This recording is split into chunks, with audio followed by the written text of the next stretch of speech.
Sem óculos eu fico mais novo. Pô, tá elegante demais, cara. Parece até que tá fazendo aquele tratamento novo, moderno aí sei lá, chá verde, botox, aí tá fazendo esse negócio, hein, cara. Eu vou fazer de tudo, eu vou fazer de tudo para ficar bonito. Igual o Silvio Santos. Vamos começar. Vambora. É.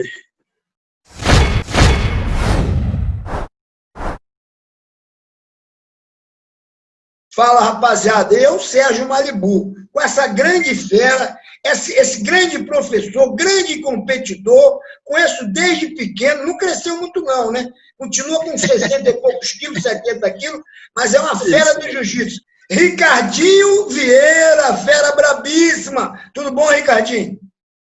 Maravilha, mestre Malibu. Grande professor, grande fera dos tatames aí, a celebridade aí pra gente, pra mim principalmente, que eu fui criado com você, como você falou, né, me viu sem mancada de pequenininho ali no meio do tatame ali, melequento, correndo, brincando, e você foi uma referência pra mim, com certeza, Maribu. Não, ô Ricardinho, deixa eu te falar, e você tá falando dessa época, eu realmente... a gente vai ficando mais velho, vai esquecendo um montão de coisa, mas eu me lembro claramente, você e teus dois irmãos, principalmente você e o Leozinho, que me chamavam mais a atenção. Se eu não me engano, o Leozinho, eu me lembro dele na faixa verde, você na laranja, se eu não me engano, né? E brincando ali na academia na época era academia do Jacaré, mas era academia Carinhoso, que a gente chamava, porque era em cima de uma boate Carinhoso, né? Vamos lá no Carinhoso, vamos treinar lá no Carinhoso. É até engraçado, né? Treinar no Carinhoso era uma parada, mas realmente era em cima de o ponto de referência era a boate Carinhoso, né? E a gente foi criado, cara, no mesmo local, ali naquele Triângulo das Bermudas, porque todo mundo vivia na praia, então todo mundo de bermuda, que era o posto 6, o posto 7, na General Osório. Você morava no prédio, se eu não me engano, do prédio do lado do Romero Cavalcante, Jacaré, o fundador da Aliança. Mas nós estamos falando de uma época bem antes. O que você lembra dessas épocas lá na academia? Poxa, Malibu, cara, é como você falou, né? A gente vai ficando velho, a gente vai esquecendo, né? E o que realmente nos traz essas lembranças antigamente são as pessoas, são os personagens da época, né? Eu lembro muito bem você, eu lembro muito bem dos professores que ajudavam o Jacaré na época, o Traven, o Ratinho, né? Tinha o Peck, o Fábio Gorgel, o Telo, Sarrusso, cara. Então, voltar no tempo, né? E eu lembro nitidamente que, pelo jiu-jitsu naquela época ser muito restrito, era muito pequena a comunidade do jiu-jitsu. Me lembro que era a gente ali em Ipanema, a Carson em Copacabana. Então, a gente identificava mais rápido as pessoas, né? E eram poucas pessoas para ficar na nossa memória. Então, eu guardo com muito carinho essas lembranças, né? Desde pequeno, não só você, como todas essas pessoas que eu falei, ainda tem outras mais, por ter abraçado eu e meu irmão naquela época, porque naquela época não tinha um jiu-jitsu infantil. Me lembro que era jiu-jitsu adulto, não tinha criança. Eu e meu irmão, e meus irmãos, a gente foi as primeiras crianças da academia, onde o Jacaré usou a gente como um projeto de trazer crianças para a academia, né? Então, eu me lembro que no início só tinha eu e meus dois irmãos ali, no meio dos adultos. Então, a gente era brincadeira para vocês, né? Vocês pegavam a gente, ficavam jogando pro alto, botava para brincar de aviãozinho, de dar cambalhota. Agora você se vingou, né? Agora quem joga a gente pro alto é você, né? Ainda não tive essa oportunidade, mas botei ainda, rapaz. Vai ter, mas sim, então, mestre, então essas lembranças eu guardo com muito carinho, sabe? A academia era do Jacaré, porque era Jacaré Jiu-Jitsu, né? E eu me lembro que era uma portinha de madeira ali, tinha um adesivinho na porta que tinha um dizer muito do Jacaré, eu me lembro que era... Muito familiar. Muito familiar. E a academia era aquela coisa pequena, mas era uma atmosfera tão boa naquilo ali. Aconchegante, né? Pô, cara, sinistro. Então, eu me lembro que aquilo que não era normal para uma criança, né, se tornou nosso lazer. A gente chegava do colégio e pedia para os nossos pais para ir para a academia. E muitas vezes a gente não sabia como seria a reação do Jacaré em ter as crianças o dia inteiro na academia, né? Porque naquela época a criançada queria ficar na rua, bagunça e tal, não tinha tanto esse medo hoje em dia de botar as pessoas na rua. As crianças eram criadas na rua. E a gente queria ir para a academia, porque era divertido, né? A gente animava a galera. Eu me lembro bem de vocês lá, agora eu vou te relembrar algumas coisas. Primeiro, depois eu vou perguntar qual foi o ano que você entrou, porque eu me lembro bem de vocês três brincando no meio da galera lá. Inclusive, hoje eu abri uma outra academia, estou sem horário infantil, também boto os moleques meus lá, junto com os adultos, só que os moleques estão ficando grandes, né? Estão ficando fortes. Tem um de 12 anos que já está começando a dar um trabalho lá. Mas você falou de algumas pessoas que você realmente estão na tua cabeça, do Trave, mas eu me lembro do Trave entrando, dessa galera toda entrando. Eles eram, o Fábio não, o Fábio entrou bem no começo, o Alexandre bem no começo, agora Ratinho, Traven e outros, eles começaram depois. Eu me lembro do Traven. Sim. Né? O que você lembra? Mas essa recordação para mim é mais forte, por quê? Porque eles entraram auxiliando o Jacaré na hora das crianças. Entendeu? Então ficou aquela imagem, né? Por eles estarem ali o tempo inteiro no controle da aula, no auxílio da aula, então ficaram aquela referência. Agora, obviamente, né? Agora, PEC, você, o Fábio, era a galera já, meu irmão, que fincou a raiz, né? Que foi realmente a raiz ali do jiu-jitsu em Ipanema ali. Tu entrou em que ano? Cara, eu entrei, eu tinha 4 anos de idade.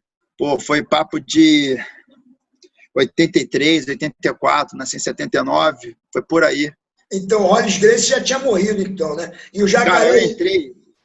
Olha, eu me lembro nitidamente, quando eu comecei a treinar lá, ainda estava aquele clima, sabe, o Jacaré ainda estava no... O Jacaré ainda estava fazendo... não tinha caído a ficha totalmente. Eu me lembro nitidamente que teve um momento que a academia ficou muito para baixo. E naquela época eu não tinha conhecimento do Hollis, assim, né? Porque eu nunca tive contato com ele. Então eu lembro da época da tristeza invadiu, né, a academia durante um tempo. Eu não me lembrava muito, eu não me interessei muito em saber, porque eu era muito criança, mas eu lembro que as brincadeiras, se parou um pouco, e aí depois que eu fui ver, assim, com um pouco mais crescido, né, quando a academia mudou lá para baixo, eu vi o cuidado que o Jacaré tinha com as fotos do Hollis na parede. E aí hoje, foi onde a minha ficha... Pois é, mas foi onde a minha ficha caiu, né? Eu tinha que ir lá os papos de repente, 12, 13 anos, que eu comecei a ver que aquela referência ali foi o causador daquela baixo astral naquela época, quando eu tinha, sei lá, 5, 6 anos. Então foi onde eu comecei realmente a ter um entendimento sobre o Hollis na vida do Jacaré, porque até então não sabia. Até então o Jacaré tinha aprendido jiu-jitsu do nada e depois veio aquela galera toda. E aí eu comecei a entender da história. Eu fiz parte dessa história, graças a Deus eu conheci, que era uma personalidade ímpar, né? Ele, com certeza a história seria outra com ele vivo hoje, mas as coisas são como elas são. Agora, você era mirim, né? Você era mirim lá, e eu me chamava muita atenção a velocidade, o dom que vocês tinham, né? Porque tem uma frase do Cássio Inglês que é: se você treinar todo dia, você fica bom. Agora, se você tiver o dom, você fica ótimo. E realmente eu via que vocês tinham o dom, você e o teu irmão, principalmente você e o Léo, né? O teu outro irmão, não me lembro bem, eu me lembro mais de vocês. O Leandro. O Leandro, ele entrou muito depois. Né? Porque na época que entrou ele, o Leandro ainda estava de fralda ainda. O Leandro não estava ainda com maturidade de entendimento de aula. Foi por isso que talvez eu nem estivesse mais lá quando ele chegou. Por isso que eu não lembro. Não, você ia esporadicamente, né? Porque eu não sei se você se mudou, mas teve um momento que você começou a ir com mais intervalos. Eu fazia parte, eu estava com ele, que é o seguinte, o que acontece? Naquela época, algumas pessoas da minha geração ajudaram o Jacaré. Uma foi o Fábio Santos, que é o Naco, né? Que era criado ali no Afogados também.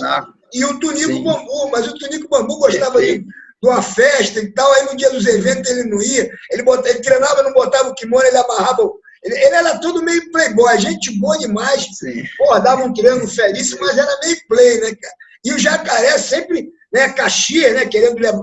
Era um dos poucos que levava, acreditava que o jiu-jitsu, porque o Jacaré escolheu o jiu-jitsu como profissão numa época que era muito difícil sobreviver com o jiu-jitsu. Isso aí. É isso? Agora, você e o teu irmão eram os mirinhos, os moleques lá. Mas da minha geração, o moleque, fera mesmo, que já treinava com os adultos, chamava Andrezinho. Eu não sei se você pegou o Andrezinho. Tu pegou o Andrezinho? Foi o que faleceu do arpoador, é isso? Exatamente. Soube, cara. Eu não tive o prazer de treinar com ele porque eu era muito criança, mas ele era um adolescente que estava vindo como um fenômeno. Não, ele era um fenômeno, eu posso te garantir. Pois é. Ele era melhor do que o Fábio, do que o Alexandre. Ninguém fala sobre isso, mas ele era. Eu me lembro uma vez ele deu um treino comigo, eu já bem mais forte, com 80 quilos. Eu acho que ele me raspou, fez alguma coisa. O Rickson estava vendo lá em Ipanema, eu não me lembro bem exatamente, mas parece que o Rickson mandou trocar ele de faixa. Eu falei, calma. E ele era. Porque tinha uns alunos que ficaram com o Jacaré e outros ficaram comigo. E o Andrezinho ficou comigo, entendeu? Então, o moleque, para mim, era como se fosse um filho, né, cara? E ele realmente também faleceu também, o Ollis faleceu, o Andrezinho também, mas o Andrezinho, eu me lembro bem, cara, eu me lembro bem daquele moleque, é outro garoto que era o cara da praia, jogava futebol, pegava surf, mas, né, cara, como vocês não, graças a Deus, vocês não se envolveram com as paradas erradas, mas aquela área ali, para não se envolver, foi o que você falou, todo mundo andava na rua, né? Então, a maioria, hoje em dia, inclusive, eu acho muito importante o que o esporte tem feito, porque contrabalança, por exemplo, o garoto antigamente, ele via o cara rico, que não era de classe média, ou classe mais baixa, os caras ricos, os caras das classes mais baixas eram os bandidos, né? E hoje em dia você pode, o cara da favela, por exemplo, tem o bandido lá de cordão de ouro, mas tem um atleta também campeão, então ele tem como se espelhar ou no lado bom ou no lado ruim. Mas antigamente só tinha o lado ruim, né, bicho? Quase não tinha campeão. Eu ainda digo mais, você está falando de uma época, eu me lembro quando eu lutei, quando você falou que a gente conhecia todo mundo, né? Todo mundo mais ou menos se conhecia. Eu, quando ganhei minha faixa preta, eu acho que eu fui um dos primeiros a ganhar a faixa preta, eu fiz uma preliminar de uma luta do Rickson com o Riga Machado, na Copa Company, se eu não me engano, e nessa época eram 2 tatames só, e os faixa preta ficavam todos num tatame, aquecendo, para lutar no outro tatame. E como eu era mais pesadinho, tinha uns 80 quilos, eu fiz a preliminar, quer dizer, com o main event, né, que foi aquela luta do Rickson, que foi famosa, que eu lutei antes com o Ricardo Eligotti, Ricardo americano, foi inclusive uma luta que, porra, fez um barulho, parecia até a luta do Tererê naquela época, uma luta bem barulhenta. A galera gritava, né? Todo mundo torcendo, né? Eu fiquei feliz que torceram para mim. E é isso, cara. Tinham 12 pessoas só, ou 14, poucos faixa preta. Hoje tem milhões de faixa preta, e eu acho que mais 1 ano, 2 anos, vai ter milhões de faixa coral também. Mas eu acho que eu parti primeiro, né? Fui um dos primeiros, sei lá, 50, 100 faixa preta, e também deve ter sido 50, 100 faixa vermelha e preta, né? E daqui a pouco todo mundo vai ser. E eu acho que a diferença, né, quando todo mundo for graduado, né, como chegou na faixa preta e futuramente vão ser faixa coral também, é o caráter de cada um, é o que a gente faz com as medalhas que nós ganhamos, com as competições que nós competimos, o que você dá em troca por uma vida tão bem sucedida através do esporte, que no começo ninguém sabia onde ia chegar, né? Na minha concepção, aquilo cresceu quando o Royce ganhou em 93. Eu me lembro, ninguém tinha carro direito, todo mundo duro. Quem tinha alguma coisa é que a mãe dava, que o pai dava, porque o jiu-jitsu, bicho, ninguém tinha dinheiro, bicho. Agora nego anda com os artistas de Hollywood, cada um mora num país do mundo. Verdade. Todo mundo respeita o Brasil em jiu-jitsu, né, cara? Você tem um diploma que você pode escolher onde você vai viver e começar a tua vida, como todo mundo tem feito, né? Eu continuo no Rio de Janeiro, mas eu vi isso tudo começar, então é muito bom falar com você, né? Porra, um garoto que eu vi pequeno, e o legal, né, que quer ver tantas pessoas conhecidas, bem-sucedidas, né?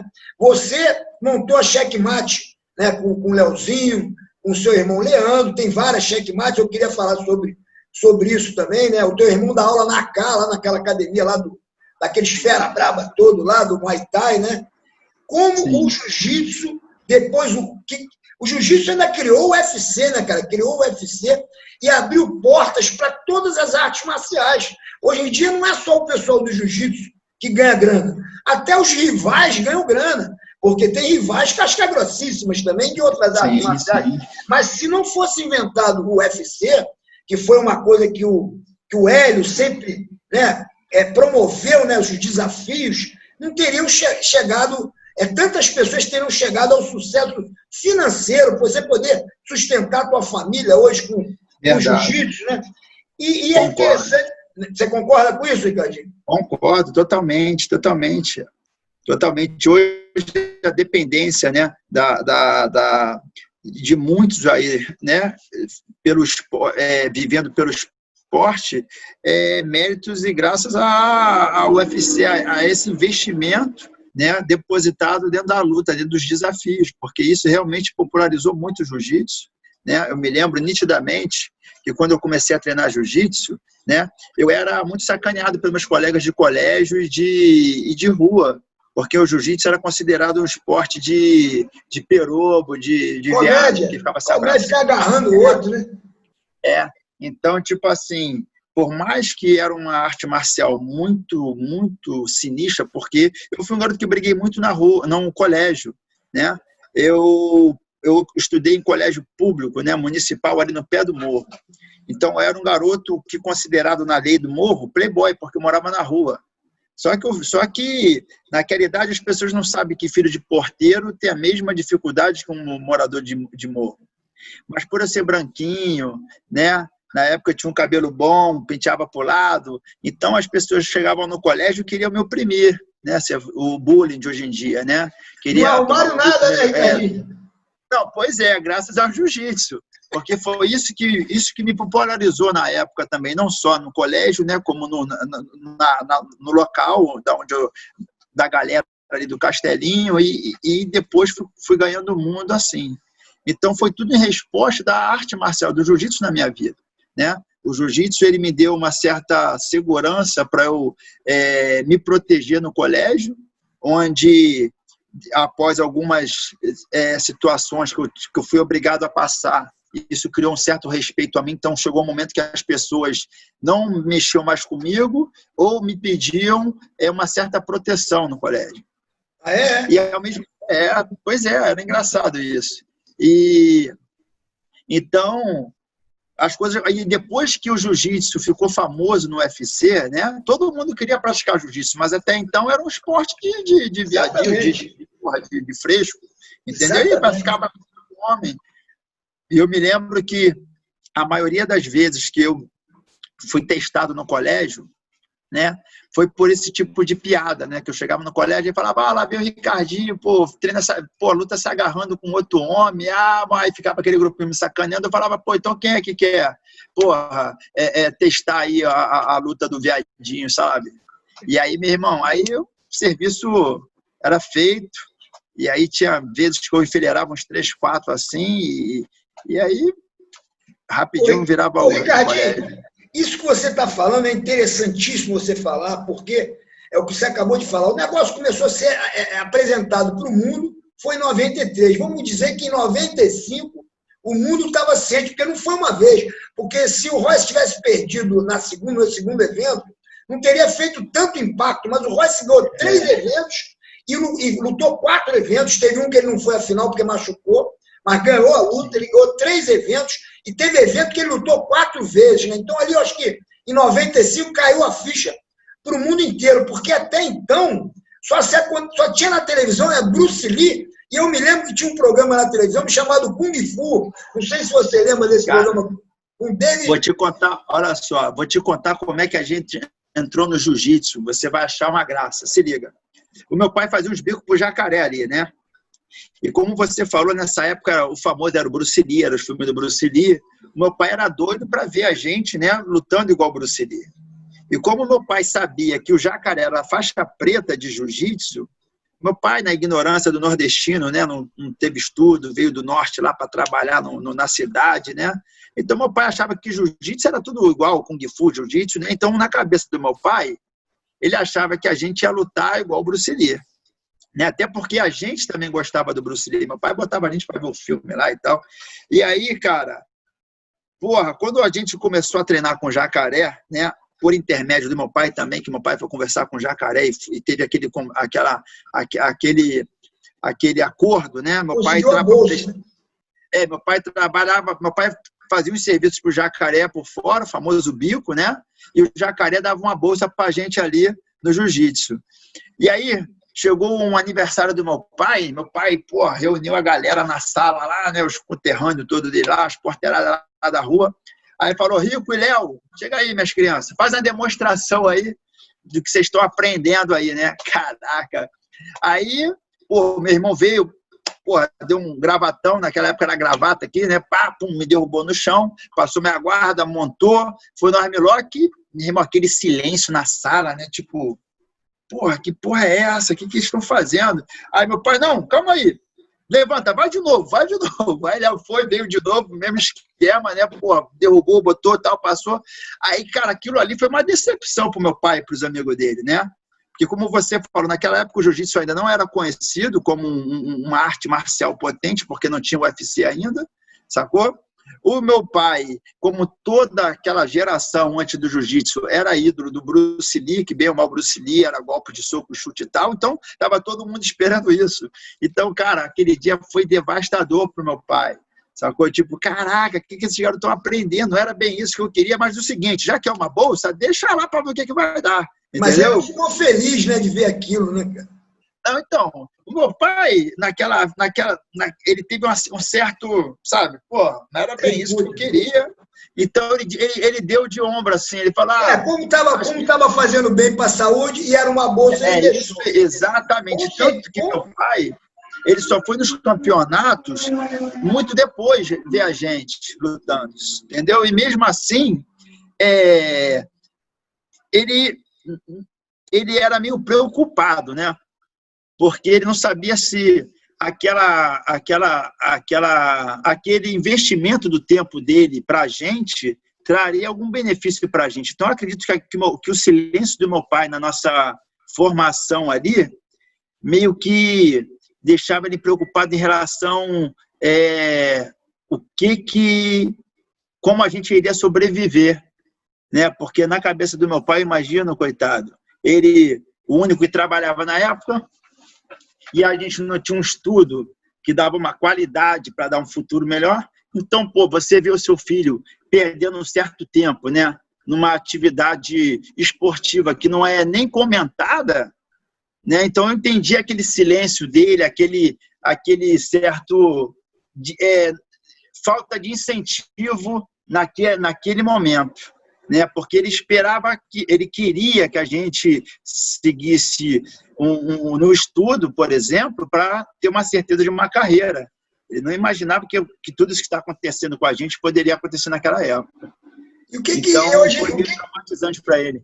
Foi traumatizante para ele, mas eu acho que hoje deve ser um motivo de muito orgulho, porque você, não só para o teu pai, é um exemplo para muita gente. Hoje você está morando em Portugal. Eu consegui falar com teu filho, ainda não conheci teu filho, mas já vi que é um moleque que já está em uma condição legal, te ajudou até a gente fazer essa reunião aí, né? Botou no WhatsApp web, quer dizer, é uma criança que está tendo uma oportunidade diferente da de vocês. Sim. E é mais uma. É bom a gente lembrar que, mais uma vez, o jiu-jitsu salvou muita gente, inclusive os Vieira, né, cara? Sim, pois é. Eu acho que dentro dessa sobrevivência, né, que eu tive dentro do jiu-jitsu, foi onde me motivou em ajudar as pessoas que eu ajudei, que saíram das comunidades e hoje estão vivendo tão bem quanto eu estou, né? E dependendo totalmente do jiu-jitsu. Gente, inclusive, muita gente lá do Morro do Galo e do Pavão. Muita gente que quando era moleque na escola te dava dura, tu acabou ajudando lá na frente. Verdade, eu tenho um aluno meu faixa preta, que inclusive foi meu amigo de infância, de colégio, né, que é o Leque, o Alessandro Machado. Hoje ele está em Singapura, dando aula em Singapura já tem uns 10 anos, se não me engano. E ele era meu amigo de sala de terceira, quarta série, quinta série. A gente sempre foi muito bons amigos, né?